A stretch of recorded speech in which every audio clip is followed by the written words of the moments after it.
Self. Another controversial topic having to do with identity, which is very topical.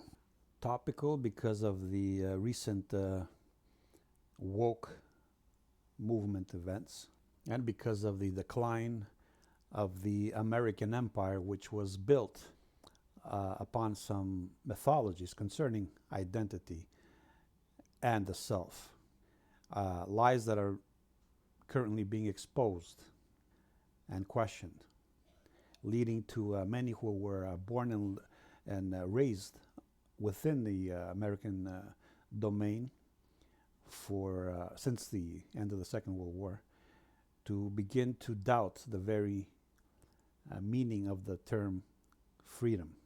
Another example of what I spoke about in my monologue concerning nihilism, about how words lose their meaning because of the way they're defined.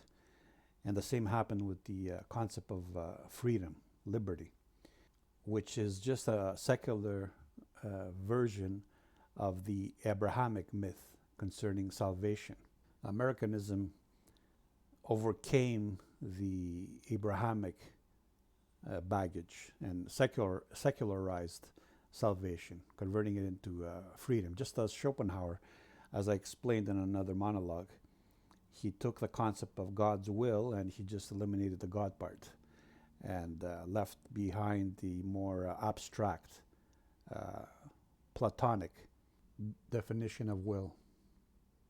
The same thing occurred with Americanism. Americanism took salvation and simply eliminated the necessity for a savior and replaced the savior with money. Money became Americanism's savior.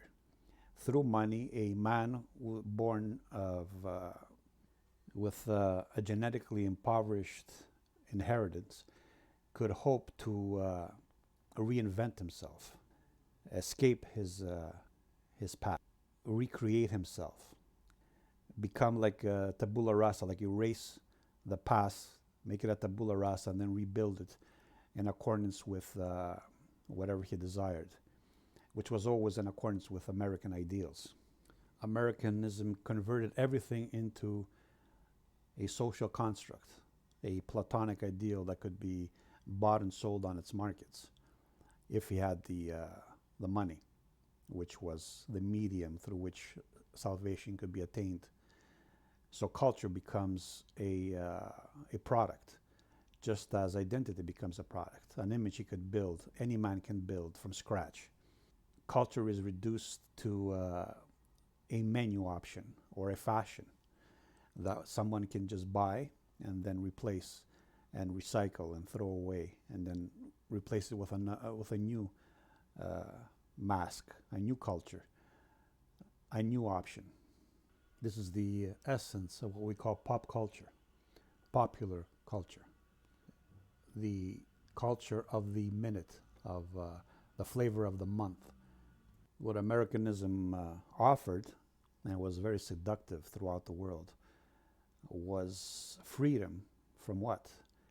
From man's past, from his ancestry, from established hierarchies in the old nations and the old cultures. A bright light attracting all the world's ill, hopeless, desperate, all those looking for a way out, for an escape, which is another way of describing salvation, from what has been determined, which is another way of saying nature. I will explain later on the significance of past, present, and future. And of course, like all nihilistic dogmas, spiritual or secular, Americanism was messianic. It could not tolerate any alternatives. It had to impose itself upon the entire globe. It would not be able to endure any competitor. This became Americanism's raison d'etre, its manifest destiny. Like I said, in Americanism, the savior, the Messiah, is replaced by money. Through money, a man could reinvent himself, could purchase clothing to conceal his physical appearance. He could surgically alter his appearance. he could make people behave as if his new identity was actual and real. And this, of course, led to a class conflict because the poor Americans didn't appreciate the fact that a rich man could reinvent himself, whereas they lacked the messianic means, let's say, the money, to do likewise. So they demanded that. That's why wokeism is a Marxist movement, what they call it, cultural Marxism. They demanded that even the poor could reinvent themselves, just like that was part of the American dream, right? The American promise, the American ideal, the American values, that even a poor man could reinvent himself. So they insisted that all men pretend that a man could be a woman or a woman could be a man, and because that was their American right. It doesn't matter if you were rich and poor. They demanded that everybody be given the same privilege as the rich, even though they lacked the messianic means. And here we see the connection of God with the collective as a representation of the collective, because money is really an expression of collective appreciation of somebody. And by spending money, you show your appreciation for a product or for a person, for a brand selling the product. So this becomes like emblematic. The rich begin to believe that they are wealthy because God approves of them and what they're doing. Because God is a representation of the collective, therefore popularity, wealth derived from collective appreciation is de facto a expression of God's appreciation of them and what they're doing. And this American system is based on Abrahamic mythologies and values, because in Abrahamism we have the Cartesian divide of mind and body, with the mind always being superior to the body, representing God himself. In Judaism, for instance, we have the myth of the divine sparks being trapped in kelly pots, which represent the body. In Christianity, we have the duality of the spirit, the immortal spirit, imprisoned within the mortal body. The body is a form of punishment, a fallen state. And the goal is to escape the body and become pure spirit. And we see this in the passion of the Christ, so to speak, the resurrection of the Christ, where the body is sacrificed so that Christ can give the example of himself being reborn as pure spirit, unburdened by the what has been determined as a physical presence. And we see this also in Americanism, where the escape or liberty from the past is a rebirth as a pure spirit, as a pure idea, the idea of freedom from the body, essentially, freedom from the past, the sum of all that has been determined and cannot be changed, because the past is always immutable. This is the foundation of Americanism's salvation myth, the secularization of the biblical salvation myth. And this is why it became so appealing, because by abstracting salvation, Americanism overcame the last divisive factor, which was God himself. Now freedom, salvation, could be abstract, could be attained by anybody, of any race, of any creed. And this is why it eventually failed, because it was based on a lie. There is no salvation from the past. You cannot escape your past. You can cope with it, you can improve it, you can deal with it, but you cannot escape it. And this leads us to wokeism, which is directly linked to the Cartesian mind-body duality. You know, the soul and the body are different things. sparks, divine sparks trapped in physical Kelly pots that have to be liberated and so forth. This is directly leads to wokeism and the idea that a man could be born in a wrong body. And of course, in Americanism, any man who feels that he's been wronged by nature, by his heritage, and his genetic inheritance, he could use money to correct it, to save himself from this. And this is what the woke movement was. But when individuals discovered that even the freedom, the lie of freedom was impossible, you cannot escape your past. You can alter your body, but you can alter the genes that manifested your physical appearance. When they discovered this, they lost all trust in everything they understood to be true. So they turned from absolutists, positive absolutists or positive nihilists, into negative nihilists. I explained the difference in in the other monologue. So those who believed in freedom as their ultimate salvation from the injustices of nature now turn into deniers of freedom. Now freedom becomes a farce, an illusion. Nobody can be free. Everything is determined. No man can do anything about his past. It's called fatalism. So from one extreme, from one absolute, we go to the other extreme. From positive nihilism, we get disillusionment, loss of trust. Now man can't even trust their own senses, their own sight. What appears to be a man might be a woman, might be something else. From absolute freedom, metaphysical freedom, we get absolute unfreedom, metaphysical unfreedom.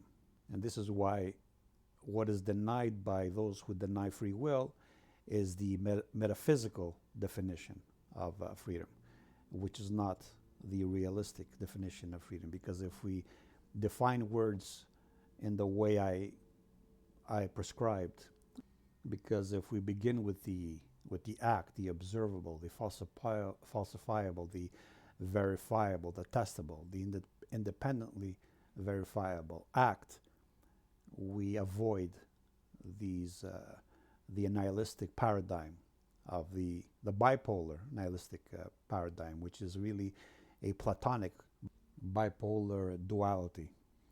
If not absolute one, then absolute nil.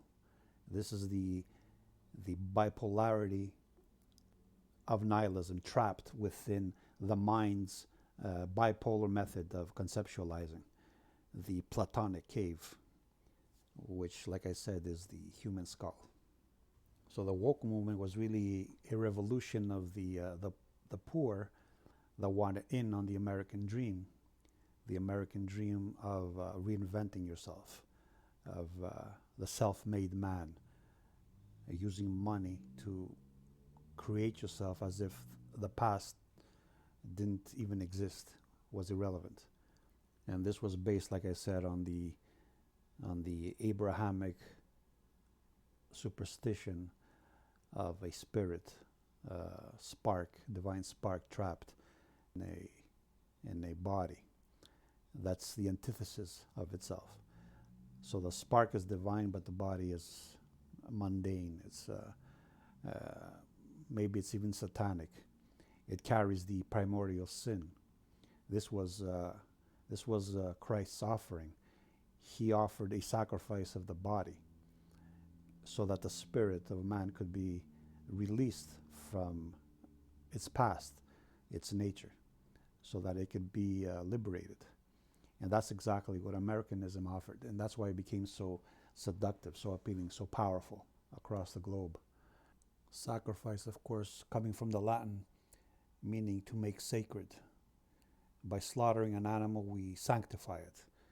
By Christ sacrificing himself, he made himself sacred, which is another way of saying platonizing himself, idealizing himself.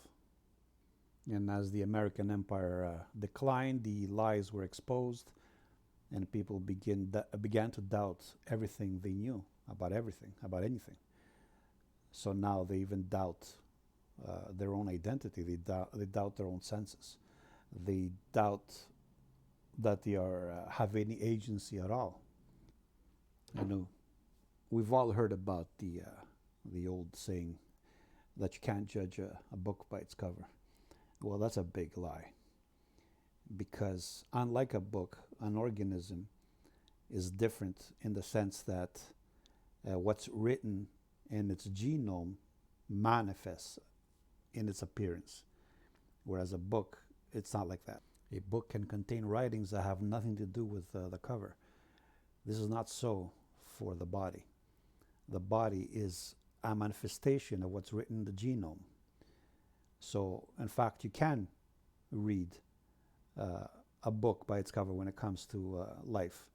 You could read an organism, its past. You could decipher its experiences.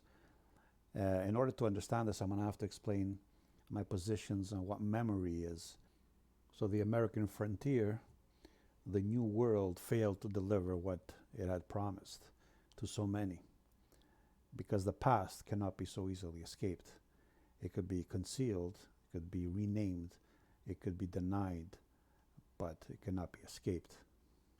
In essence, what Americanism proposed, its ideal citizen, its ideal man, was Nietzsche's last man. That is, a man with a presence but with no past. A man that was eternally looking forward to the future. A man with only a presence and a future. And here we see another example of secularized Abrahamism, because in Abrahamism, a paradise is cast in a beyond, which is another way of saying the Platonic ideal world. Whereas in more secular versions of nihilism, the concept of a paradise is replaced by utopia. And instead of a beyond, utopia is always in the future. A future that's always imminent but can never be present, can never become present.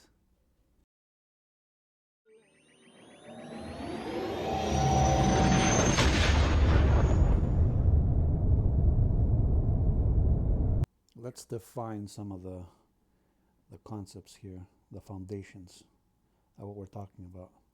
So past, future, and present.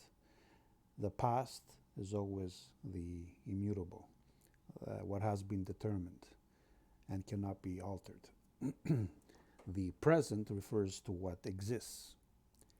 It is another way of saying existence. It is dynamic, it is interactive, and it's ongoing. And the future is what has yet to be determined. The future is being determined in the present. When I say man wants to save himself, wants to free himself, wants to liberate himself, I mean from his past, from that which has been determined and which he's inherited through his genes. He wants to liberate himself from his heritage, in essence, his very nature. And here we might explore the differences between mind and body, because there are differences. And this only just supports the Cartesian delusion that mind is other than body. Actually, mind is an emergent quality of the body. Without a brain, there is no mind. But there are differences in how, in the two parts of the human being, which Plato represented with the charioteer. He made into three parts. The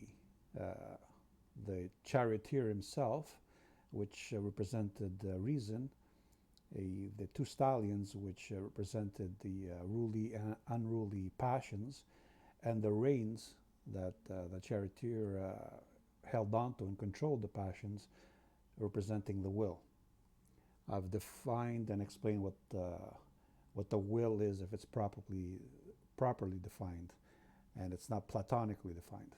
These three parts refer to the physical body, the emergent mind, and the nervous system, which connects the two. I think this triad is represented by the Platonic triad. The body is based on a four code system, four nucleotides, whereas the brain, the mind, uses a binary system, which is based on the cellular systolic and diastolic rhythms. So when the brain is thinking, it's conceptualizing, it's creating neural clusters. It's organizing neural clusters in the brain, and when a pulse runs through the neural cluster, it sparks them into activity. That's the on uh, state. Whereas when it leaves the neural cluster, that's the off state. So that basic biological function creates the duality, the binary dualities of the brain. Another factor to consider is human anatomy, or mammalian anatomy. Freud said anatomy is destiny. Well, in this case, we have a curious thing. The skeleton in the human body is enveloped by the flesh, whereas from the neck up, it is the flesh that is enveloped by the cranium, by the skeletal system. And this modification, this shift, I think, produces the mind-body duality, the Cartesian duality. For one basic reason, the body is exposed to existence. So it experiences existence as attrition, a lack, because it constantly needs to replenish the energies that are being lost due to this constant attrition. Whereas the brain, being a very expensive, very costly, metabolically costly organ, experiences something different. It experiences excess because the body is constantly feeding it energies to keep it going.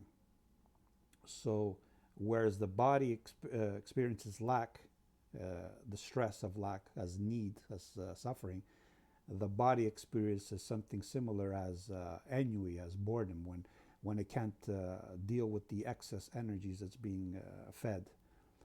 And this difference is what creates the mind-body duality, and I think some of the myths based on it.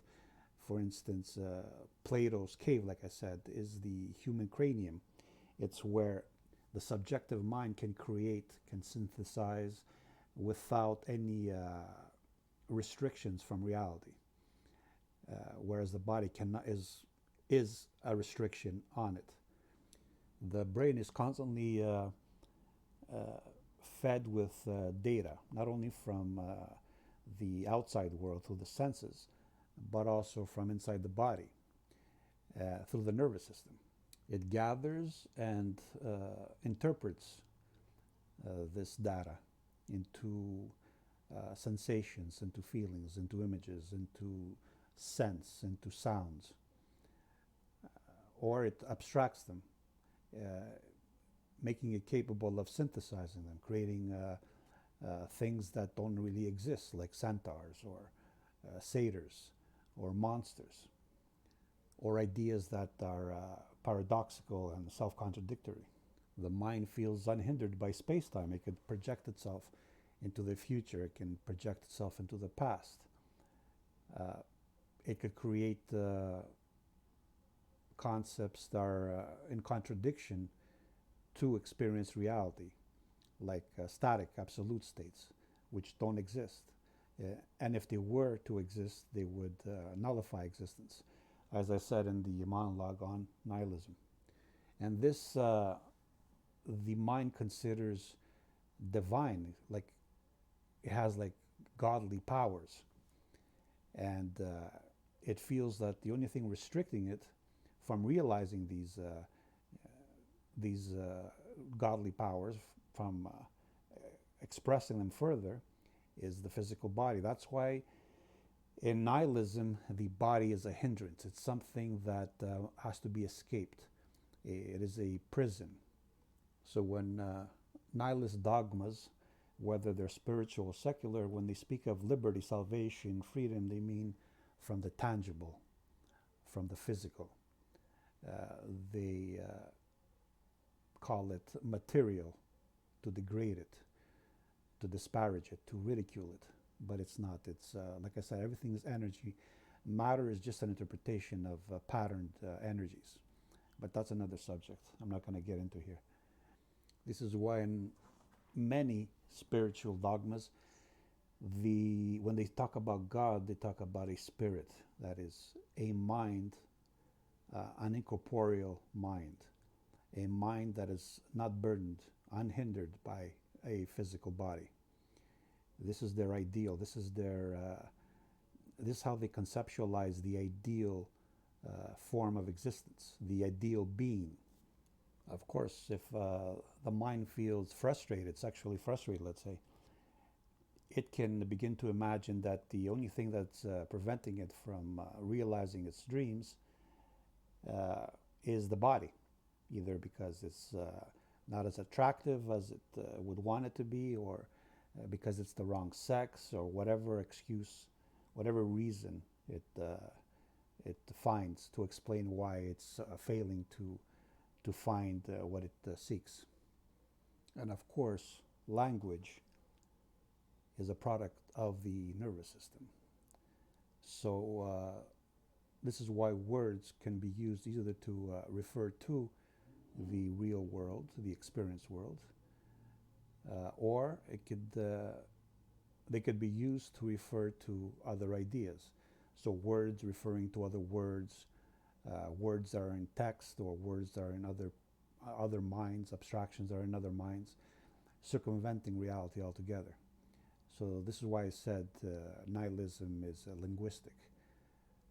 To bring it all together, past manifests presence, which becomes the past of the future.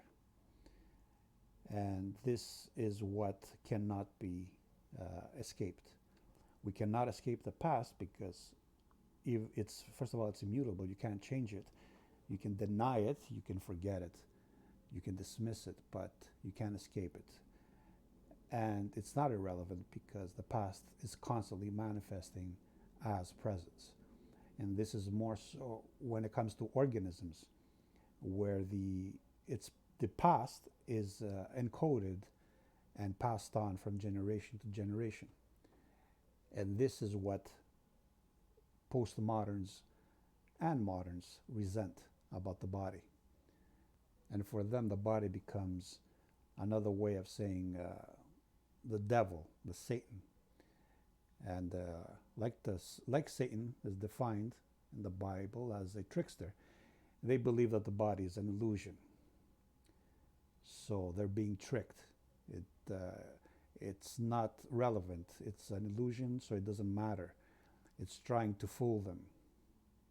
And when they speak of enlightenment, they mean that they've found a way to quell their doubts and overcome the presence of the body, at least in theory.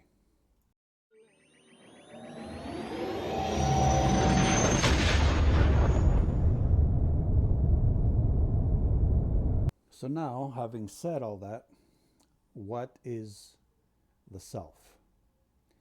The self is not a thing. It is a process. We are not beings, we are becomings. The self is a continuum.